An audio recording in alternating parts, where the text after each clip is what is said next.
은혜가 아니고 이은혜야. 여기 성경 말씀의 은혜입니다. 은혜 얘기니까 은혜가 귀를 쫑긋하고 들어야 되겠지.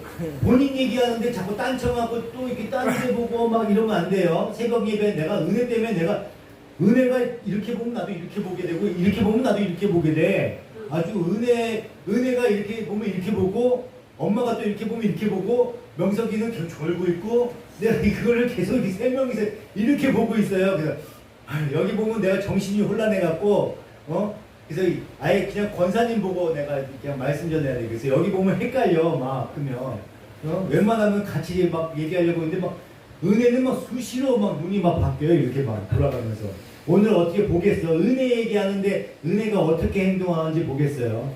이 은혜. 오늘은 은혜 얘기입니다. 은혜. 얼마나 우리가 잘 아는 내용이에요. 그죠? 은혜라는 단어는 그죠? 감사가 넘치고 항상 은혜롭다고 얘기하잖아요. 은혜. 그 은혜의 의미를 알아보려고 합니다.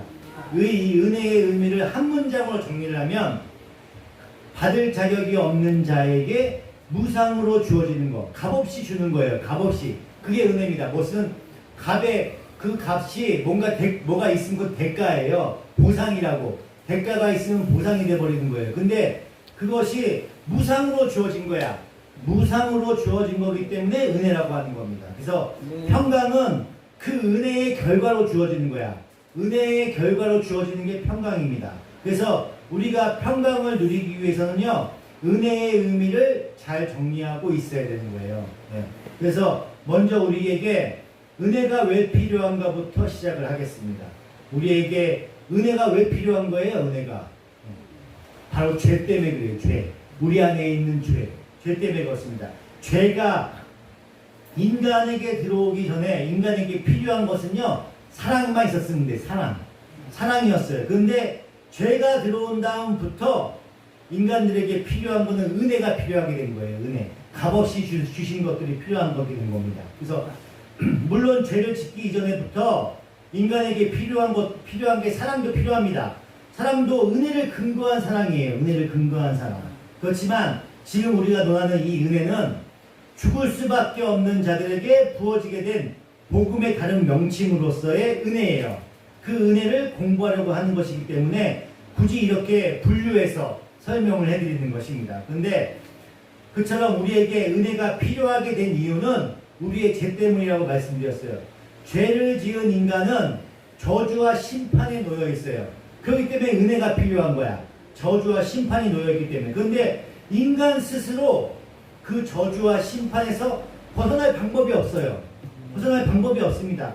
도대체 우리 힘으로는 그 죄에 대한 욕구와 소원을 멈춰 다스릴 수가 없어요. 우리는 죄를 지을 수밖에 없는 인간이기 때문에 그렇습니다. 그래서 인간은 누군가의 도움이 필요한 거예요.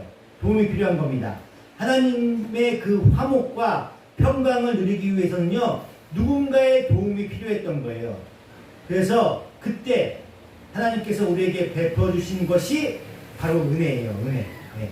어떤 사람들은요, 하나님께서 예수를 보내주셨어. 그죠? 예수를 보내주셔서 그 예수를 믿으면 구원하고 구원받고 예수를 믿지 않으면 구원받지 않는 것으로 이해하는 분들이 있어요. 그죠? 그게 그러니까 인간의 의지로 예수를 믿으면 구원받고 예수를 믿지 않으면 구원 안 받는. 그러니까 예수를 믿어야 된다. 이렇게 얘기하는 사람들이 있어요. 그죠? 근데 그런 의미가 아니야. 우리는요, 예수님을 알아볼 능력도 없고 요구할 수도 없고 준비할 수도 없어요. 준비하지 않는 자들이기 때문에 그래요. 우리는 예수님을 알 수가 없어. 우리 능력으로는요, 예수님을 알아볼 수가 없다니까. 내 의지로 예수님을 알아볼 수 있어? 아니야. 예수님을 알아볼 수 없어요.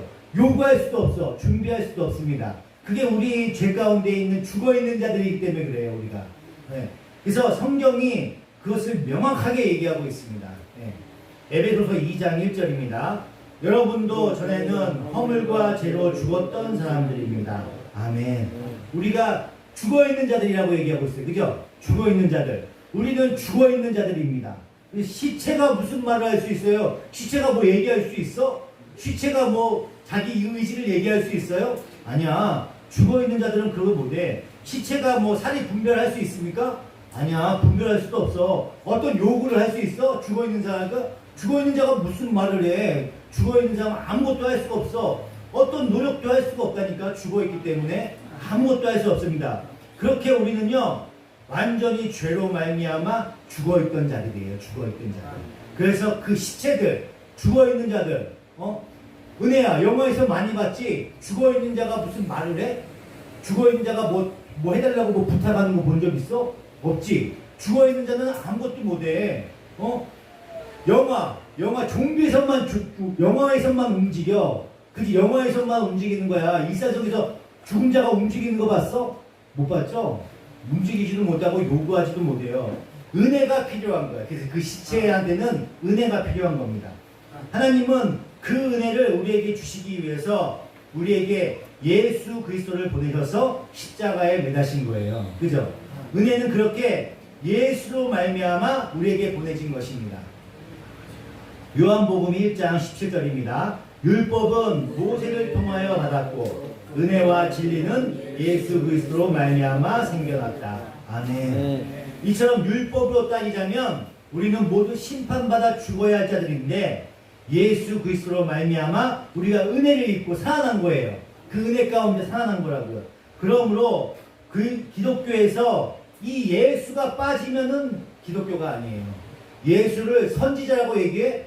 예수님을 신이 아니라고 얘기하는 사람들 많아요. 요새 자유주의 신학이 들어와서 교회 안에서도 예수님을 선지자라고 얘기하는 사람들 많아요. 신이 아니라고 얘기하는 사람들 많다니까. 미국에 있는 신학교에서는요 예수를 신이라고 얘기 안 해. 선지자라고 얘기하는 신학교도 많아요. 그건 기독교가 아니야. 그건 기독교가 아니야. 다른 종교라고. 그죠? 다른 종교입니다. 오직 그 예수가 빠지고 예수님이 신이라고 인정하지 않으면요 그건 기독교가 아닌 거예요.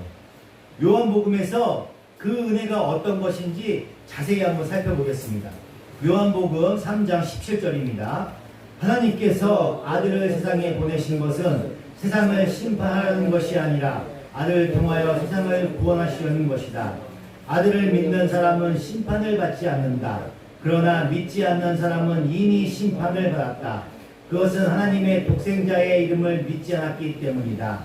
심판을 받았다고 하는 것은 빛이 세상에 들어왔지만 사람들이 자기들의 행위가 악함으로 빛보다 어둠을 더 좋아했다는 것을 뜻한다. 아멘. 우리가 나중에 이제 요한복음을 또 공부하겠지만 하나님은 죄인들과 하나님과의 화목을 위해서 예수님을 이 땅에 보내셨습니다. 그런데 빛이 세상에 왔는데 아무도 알아보지 못해요. 그 빛을 알아보지 못해요. 요한복음 1장 1절입니다. 태초에 말씀이 계셨다. 그 말씀은 하나님과 함께 계셨다. 그 말씀은 하나님이셨다. 그는 태초에 하나님과 함께 계셨다. 모든 것이 그로 말미암아 창조되었으니 그가 없이 창조된 것은 하나도 없다. 창조된 것은 그에게서 생명을 얻었으니 그 생명은 하나님의 빛이었다. 그 빛이 어둠 속에서 비치니 어둠이 그 빛을 이기지 못하였다. 아멘. 요한복음서 1장 10절입니다. 그는 세상에 계셨다. 세상이 그로 말미암아 생겨났었는데도 세상은 그들을 알아보지 못하였다. 그가 자기 땅에 오셨으나 그의 백성은 그를 받아들이지 않았다. 아멘. 세상은 그를 알아보지 못했다고 얘기하고 있어요. 그죠? 세상은 그를 알아보지 못했어요. 빛이 왔으나 세상은 그 빛을 알아보지 못했습니다. 여기서 그의 백성들은요, 당시에 이스라엘만이 아니라 하나님께서 구속하기로 택함 받은 백성들, 하나님의 그 모든 백성을 얘기하는 거예요. 하나님의 백성. 창세전부터 택함 받았다는 건요, 그 하나님의 백성들 전체가, 그 택함 받았다는 그 백성들 전체가 예수님을 알아보지 못했다는 거예요. 그 백성들이. 그래서 우리는 그렇게 완전히 죽어있는 자야. 죽어있기 때문에 예수님을 알아보지도 못했고 그 예수님에 대해서 인정하지도 않았고 그 예수님을 궁금해하지도 않았다고요. 그래서 우리에게는 은혜가 필연적으로 필요한 겁니다. 그러면 구원사적으로 측면에서 이 은혜를 살펴보겠습니다. 하나님은요, 왜 하고 많은 민족들 중에 왜 이스라엘 민족을 택했을까요? 왜 이스라엘 민족을 택했어요? 왜 하나님은 많은 민족도 있잖아. 우리 한국도 있고, 그죠? 더 큰 나라 미국도 있고, 그때는 미국이 없었지. 큰 민족도 있잖아요. 애국도 있었고, 그죠? 많은 민족이 있었는데 왜 한국도 아니고 애국도 아니고 이스라엘을 택했을까? 그죠? 오히려 이집트를 택했으면은 더 편했을 거예요. 그날 거기는 부강한 나라였으니까. 그죠? 그래요. 근데 우리 왜 하필 이스라엘 택했냐면은 성경에 자세히 나와 있습니다. 성경에. 신명기 7장 6절입니다. 당신들은 주 당신들의 하나님의 거룩한 백성이요 주 당신들의 하나님이 땅 위에 많은 백성 가운데서 택하셔서 자기의 보배로 삼으신 백성이기 때문입니다. 주님께서 당신들을 사랑하시고 택하신 것은 당신들이 다른 민족들보다 수가 더 많아서가 아닙니다. 오히려 당신들은 모든 민족 가운데서 수가 가장 적은 민족입니다. 아멘. 하나님께서 이스라엘을 택하신 이유가 뭐예요? 하나님이 모든 민족 중에 가장 적기 때문에 그렇다고 얘기하시잖아요. 가장 적어서. 가장 적은 민족이기 때문에 그래요. 이스라엘이 잘나서 택하신 것이 아닙니다. 잘나서 택한 것이 아니에요. 하나님은 아주 보잘것없는 것들을 어떻게 하나님의 능력을 입어서, 왜냐하면 잘났으면 자기가 잘난 줄 알아. 근데 보잘것없고 부족하고 적기 때문에 당신의 백성으로 만드셔서 그 만들어내서 알리기 위한 거예요. 알리기 위해서. 그래서 가장 적은 민족 이스라엘을 택하신 거예요. 그 작은 민족을 택한 겁니다. 하나 내가 너희들 힘으로 된 게 아니야. 내 힘으로 한 거야. 그걸 보여주시기 위해서 가장 보잘것없고 가장 적은 민족 이스라엘을 택하신 겁니다. 다시 말해서 하나님은요 이스라엘의 그 특별함을 증거하려고 한 게 아니야. 니들이 잘나서 그걸 택한 것이 그걸 증거하려고 한 게 아니라 하나님의 그 능력의 크심을 증명하기 위해서 이스라엘 민족을 택하신 겁니다. 네. 신명기 9장 4절입니다. 주 당신들의 하나님이 그들을 당신들 앞에서 내쫓으신 다음에 행여 내가 착하기 때문에 주님께서 나를 이끌어들여 이 땅을 차지하게 하셨다고 생각하지 마십시오. 주님께서 이 민족을 당신들 앞에서 내쫓은 것은 그들이 악하기 때문입니다. 당신들이 마음이 착하고 바르기 때문에 당신들이 들어가서 그들의 땅을 차지하도록 하신 것이 아니라 여기 있는 이 민족들이 악하기 때문에 주 당신들의 하나님이 그들을 당신들 앞에서 내쫓으신 것입니다. 이렇게 하여 주님께서는 당신들의 조상 아브라함과 이삭과 야곱에게 맹세하신 그 말씀을 이루신 것입니다. 아멘. 보다시피 이스라엘을 하나님께서 택하신 것은 이유가 아무 이유도 없어요. 아무 이유도 없습니다. 유대인들이 똑똑하고 잘나서 유대인들을 택한 게 아니에요. 의로워서 택한 것도 아닙니다. 은혜라는 것은요 이렇게 아무 자격이 없고 준비도 없고 요구도 없었던 자들에게 값없이 무상으로 주어지는 것이라는 것을 하나님은 전체 교회한테 보여주시고 증명하신 거예요. 그걸 보여주신 겁니다. 공짜로 주신 거예요.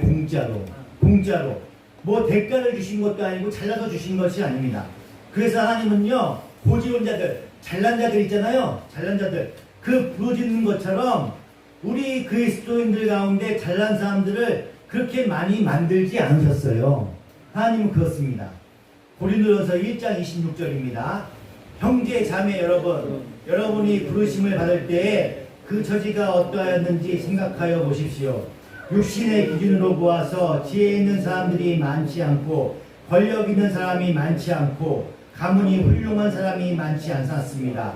그런데 하나님께서는 지혜 있는 자들을 부끄럽게 하시려고 세상의 어리석은 것들을 택하셨으며 강한 것들을 부끄럽게 하시려고 세상의 약한 것을 택하셨습니다. 하나님께서는 세상에서 비천한 것들과 멸시받는 것들을 택하셨으니 곧 잘났다고 하는 것들을 없애시려고 아무것도 아닌 것들을 택하셨습니다. 이리하여 아무도 하나님 앞에서는요 자랑하지 못하게 하시려는 것입니다. 아멘. 이렇게 택하신 거야. 아무것도 자랑할 수 없게 그렇게 택하신 겁니다. 우리 주위를 한번 둘러보세요. 도대체 우리는 믿지 않는 다른 이들과 다를 것이 뭐 있어? 우리가 뭐 특별히 잘났어? 은혜가 잘났어? 명성이가 잘났어? 제가 잘났습니까? 아니야. 잘나지 않아서 똑같아. 여기에 이렇게 예배를 드릴 수가 있어요? 잘나서 드리는 거예요? 뭐가 달라서 드리는 겁니까? 잘나서 예배 드리는 거예요? 아니라고. 그렇지 않아. 오히려 못났으면 더 못났지 잘나지도 않아서 하나도 잘난 게 없다니까요. 우리가 가장 속기 쉬운 것이요, 목사에 대한 편견이에요. 목사에 대한 편견입니다. 여러분들은, 목사님들은 뭔가 남달라서 하나님께서 들어 쓰시는 줄 알아요? 뭐 잘나서 목사가 들어 쓰십니까? 그렇지 않아요. 정말 그렇다고 생각하시는 거예요? 아니야. 우리나라의 큰 교회 보잖아요. 큰 교회 목사님들 보면요, 그 교회 목사님들이 그 학력이 진짜 대단해. 막 유학파 있고 엄청 공부도 많이 했어요. 그래서 대단한 걸 알 수가 있어요. 그죠? 공부 많이 했습니다. 근데 왜 그렇게 세상적으로는 그렇게 인정받는 잘난 교회 목사들의 사람들이 많이 모이는지 알아요? 왜 많이 모일까요? 그 사람들 앞에서. 아, 저분은 뭔가 남다른 게 뭔가 있을 것 같아, 이렇게 생각하잖아. 그리고 애써 찾고 싶은 인간의 욕구가 그게 나타나는 거야. 그리고 그 대단한 목사님 설교를 들으면 나도 뭔가 좀 대단해지는 것 같아. 내가 무슨 유명한 목사님 교회 나 거기 다녀, 이렇게 얘기하잖아요 보통. 그 목사님 그 잘난 거에 내가 편승할 수 있을 것 같아서 그렇게 많이 얘기합니다. 그죠? 그거 들으면 뭔가 나도 대단한 사람이 된 것 같은 그 착각을 느끼잖아요. 그것 때문에 큰 교회 목사가 거기에 많이 가는 거야. 그렇잖아요. 뭔가 물질적으로 풍성하고, 그죠? 그 제도 가운데서 그런 것들을 위해서, 착각을 갖기 위해서 큰 교회에 나가는 겁니다. 여러분, 목사를 비롯한 모든 성도들은요, 하나님의 능력과 하나님 대신 그 대심을 증거하는 자로 사는 거야. 그 증거하기 위해서 우리가 있는 거예요. 내가 잘나서 있는 것이 아닙니다. 자기의 능력을 발휘해서 하나님을 돕는 자가 아니에요. 우리가 아침에 새벽기도 때 배웠죠? 잘나서 내가 내 힘으로 하나님을 도우는 거야? 아니에요.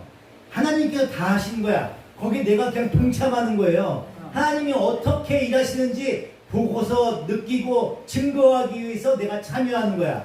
내가 잘나서 하는 것이 아닙니다. 하나님께서 우리의 능력의 덕을 보시려고 우리를 초대하신 거예요? 아니야. 그렇지 않아요. 우리는 아무것도 할 수 없는 보잘것 없는 존재예요.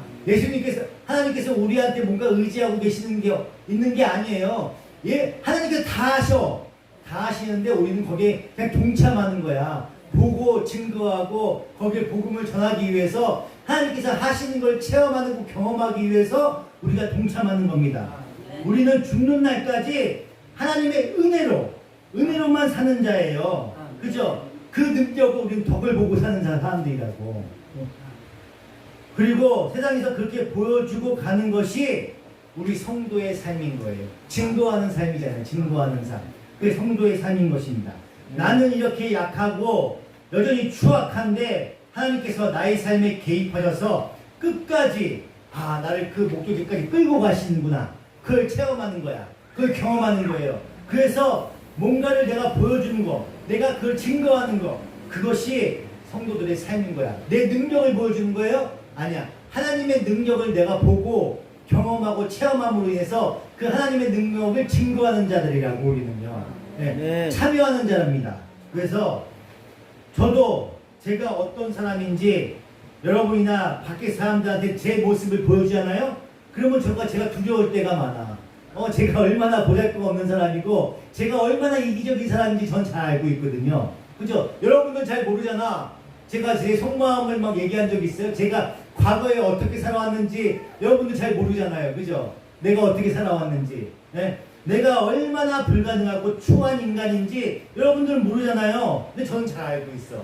나는 경험해봤고 내가 알거든. 내가 어떤 사람인지. 그죠? 내가 이런 사람이라는 걸 얘기하잖아요? 그 여기 남아있는 사람 없을걸? 아마?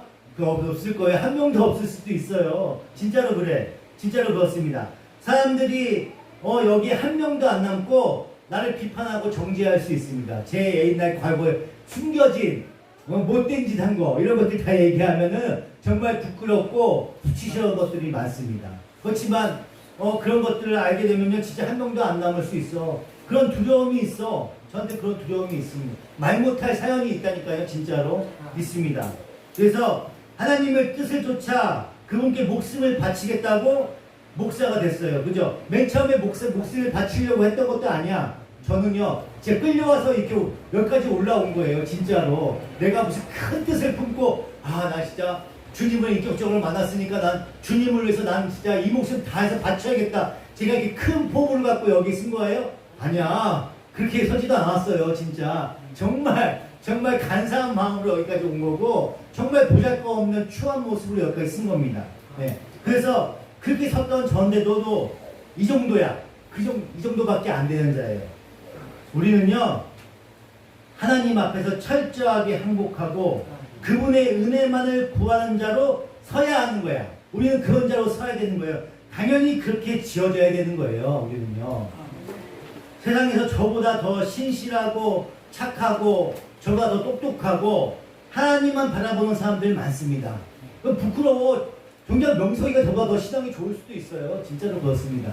모태신앙이잖아. 저 깊은 곳에서 뜨거운 그 하나님의 그 인격적인 사랑을 체험하고 경험해서 명석이가 저보다 더 신앙이 더 좋을 수도 있다니까요.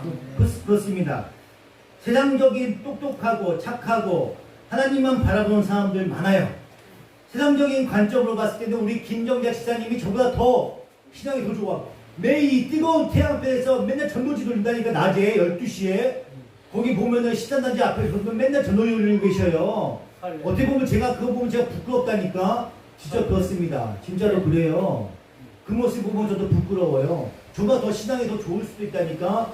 그래요. 세상적인 생각으로 그런 분들이 목사가 돼야 오라. 오히려 김정자 지사님이 목사님이 되셔야 돼. 저보다 더 전도도 열심히 하시고 더 뜨겁잖아. 저보다. 그죠? 이런 분들이 목사님이 돼야 돼. 세상적으로 봤을 때는. 그렇잖아요. 근데 어떻게 하나님은 저같이, 전 자기밖에 모르는 좀 이기주의적인 성격이 있어요. 저는요. 아직도 그걸 많이 못 내려놨어. 이기적이야 약간. 제가 봤을 때는 자기밖에 몰라. 또 돈을 얼마나 또 밝혔는지 몰라요. 제가 그 장사를 또 미친듯이 했잖아. 장사를요. 돈만 바라보고 자기밖에 모르고 돈밖에 모르고 장사만 하던 이기적인 사람이야. 저는 그런 사람을 주님께서 목사로 부르셨다니까. 왜 그러셨는지 모르겠어. 저 같은 사람은 부끄러워요. 그때 되게 굉장히 부끄럽습니다. 그래서 이런 거를요, 은혜라고 얘기하는 거야. 은혜. 내가 잘나서, 내가 멋들어져서, 신앙심이 좋아서 똑똑해? 아니야. 오늘 말씀 외운 거 내일 되면 또 다 까먹어요. 맨날 보고 읽잖아. 제가 맨날 보고 읽잖아. 안 외워져갖고. 그죠? 그래요. 진짜 머리가 바보가 된 것 같아. 이제는 나이가 50이 넘으니까 안 외워진다니까. 명석이랑 은혜랑 외우는 거 내기하면 내가 지워요. 이제 못 외운다니까. 이렇게 바보가 되고 이렇게 멍청하고 이기적이고 이렇게 돈밖에 모르는 사람이야. 이런 사람을 주님께서 부르셔서 목사를 만들었다니까요. 이런 것들이 은혜예요. 은혜. 은혜입니다. 은혜. 네. 어떤 자격을 가지고 내가 목사가 된 게 아니에요. 어떤 자격을 갖고 목사를 뽑은 게 아니야. 그러면 저 같은 사람이 어떻게 목사를 뽑힐 수가 있어요? 안 되지. 얼마나 부끄러워. 형식적으로 예배드리는 경우가 많아. 저도 그렇습니다. 전적인 하나님의 은혜예요. 은혜. 은혜 가운데 있는 겁니다. 에베소서 쓴 사도 바울은 또 어때요? 사도 바울은 어떻습니까? 사도 바울은 인간적인 면에서 봤을 때 사도로서 적합한 사람이에요? 아니야. 적합하지 않은 사람이야. 사도 바울은요, 기독교인들을 가장 많이 핍박했던 사람이에요. 그죠? 스테파들 때려 죽인 사람이야. 때려 죽일 때 옆에 서 있었어. 그죠? 때려 죽였던 사람입니다.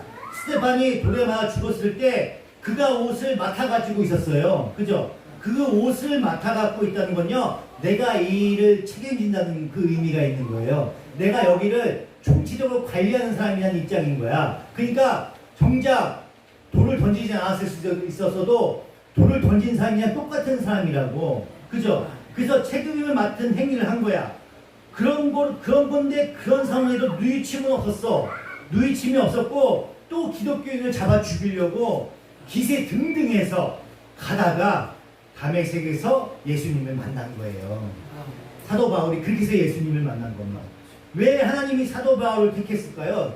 차라리 죽어가면서도 천사의 얼굴을 한 사람이 누구예요? 스데반이죠? 스데반이었었던 그 천사의 얼굴 했던, 성령 충만했던 그 스데반을 살려갖고 썼으면 얼마나 더 좋아. 그죠? 얼마나 더 좋아요? 우리 인간적인 생각에는 그렇잖아. 그죠? 그런데 그렇지 않았어. 이런 것을 은혜라고 얘기하는 거야. 값없이 주시는 거야. 그것을 바로 아는 사도 바울이 이렇게 고백을 한 거예요. 이렇게. 고린도전서 15장 10절입니다. 그러나 나는 하나님의 은혜로 오늘의 내가 되었습니다. 나에게 베풀어 주신 하나님의 은혜는 헛되지 않았습니다. 나는 사도들 가운데 어느 누구보다도 더 열심히 일하였습니다. 그러나 이렇게 한 것은 내가 아니라 나와 함께 하신 하나님의 은혜입니다. 아멘. 사도 바울은요, 많은 수고를 했어요. 그죠? 많은 수고를 했습니다. 본인도 알고 있어요. 본인도 알고 있습니다. 그런데 그가 그렇게 수고하고 사도가 된 모든 것을 은혜로 돌리고 있다고. 은혜로. 왜냐하면 자기가 옛날에 죄인이었던 거, 자기가 죄 가운데서 예수님을 핍박하고 예수 믿는 사람들 핍박하고 정죄하고 죽였잖아요. 그 죄 가운데 있었기 때문에 이것을 은혜라고 생각할 수 있거든 거야. 내가 옛날에 잘나고 하나님한테 많이 베풀고 했으면요, 이런 것들을 보상이라고 생각할 수 있었을 거예요. 그렇지만 자기가 죄 가운데 있었기 때문에 이거를 은혜로 돌릴 수 있었던 거예요. 과장하고 겸손한 척하는 것이 아닙니다. 네. 성경은요, 진리예요. 진리. 하나님의 말씀입니다.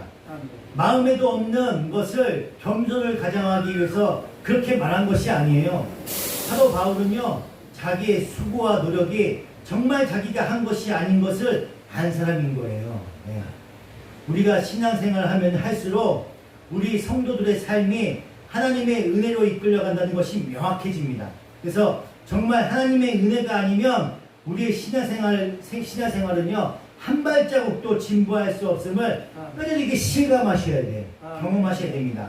혹시 우리 중에서 내가 좀 뭔가 남다르지 않나? 예수 믿게 내가 남달라서 주님께서 나만 특별히 이뻐해서, 우리가 많이 얘기하잖아요. 우리 은혜는 하나님이 특별히 이뻐하는 건 없어. 하나님이 다 이뻐하시는 거예요. 그죠? 누구만 하나님이 차별하셔요? 아니야. 다 이뻐하셔. 특별히 이뻐하는 것은 없습니다. 나만 뭔가 남달라서 하나님이 특별히 사랑받아서 예수 믿게 되었다고 생각하는 사람이 있다면요, 그거 빨리 쳐버리셔야 돼요.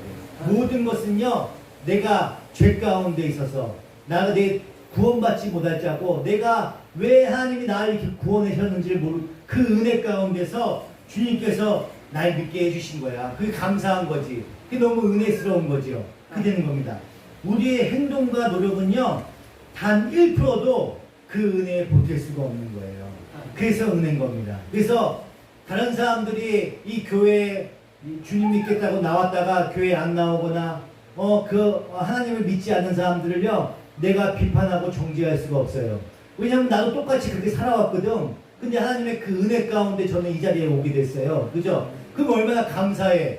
내가 이 자리에 오기까지 만들어 주셨으니까. 그 은혜 가운데 있는 거야. 하나님을 믿지 않는 사람들, 지금 하나님을 모르는 사람들, 그 사람들은 긍휼히 여겨야지. 불쌍히 여겨야죠. 나는 구원받았지만은 이 사람들은 아직 구원을 못 받았잖아. 이 사람들도 구원받게 해달라고 긍휼히 여기고 간절하게 기도를 해주셔야지. 그 사람들을 비판하고 정죄하는 것이 아닙니다. 그죠? 그거 그의 은혜 받은 사람들이야. 근데 내 노력으로 내가 뭔가 주님을 인격적으로 만나고 내가 내 노력으로 주님과 함께 했다고 생각하는 사람들은 뭐예요? 내 노력이 들어갔기 때문에 이걸 보상이라고 생각을 해. 보상이라고 생각하는 사람들은 어떻게 돼요? 믿지 않는 사람들을 비판하고 정죄할 수 있지. 왜냐하면 나는 내 노력으로 보상을 받았기 때문에 이 사람들은 은혜를 못 받았다고, 그 보상을 못 받았기 때문에 이렇게 됐다고 생각하는 거 아니에요? 그렇기 때문에 정죄할 수 있는 거야. 내가 값없이 받았다는 생각을 할 수 있는 사람만이 이 사람들을 긍휼히 여길 수 있는 거예요. 여러분들은 은혜 가운데 함께하는 사람들이에요. 그러니까 믿지 않는 사람들을 긍휼히 여기고, 이 사람들을 긍휼히 여기고 보살펴고, 우리 명철이 안 믿는 사람들, 명철이와 명철이들, 안 믿는 사람들, 내 식구들, 이 사람들 어떻게 해야 돼? 긍휼히 여기고 계속 기도하셔야 되지. 계속 기도하셔야 돼. 하나님이 인격적으로 만나게 해달라고, 긍휼히 여겨달라고 기도하셔야지. 그 가운데서 하나님이 언젠간 꼭 만나주실 겁니다. 그 믿음 가지고 하나님 저만 이 은혜 가운데 있게 하지 않고 주님이 이 내 택함 받은 백성들 꼭 구원해달라고 간절히 기도하셔야죠. 그 간절히 그 끈을 놓치시면 안 돼요. 포기하시면 네. 안 됩니다. 네. 다 택함 받은 백성들이에요. 포기하시면 안 돼. 우리 종진이도 엄마를 위해서 기도하고 큰형이 네. 종우를 위해서 기도하고 네. 막내둥이 종훈이를 위해서 기도하고 네. 그래서 이 택함 받은 백성들 우리 종진 식구만 와도 벌써 몇 명이야? 5명, 6명이야 벌써. 그치? 꽉 차 여기가 벌써.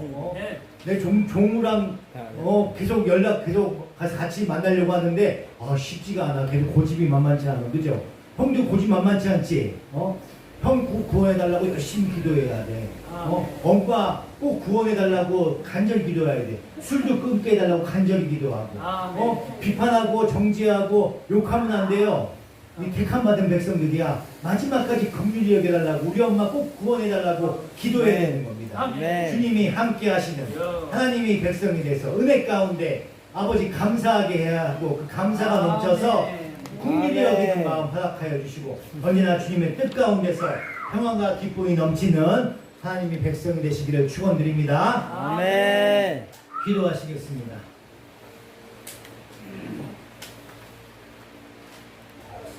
하나님의 크신 은혜와 사랑에 감사합니다.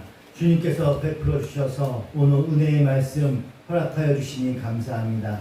하나님의 그 크신 사랑과 그 은혜 가운데 우리가 함께 동참하게 하시니 감사합니다.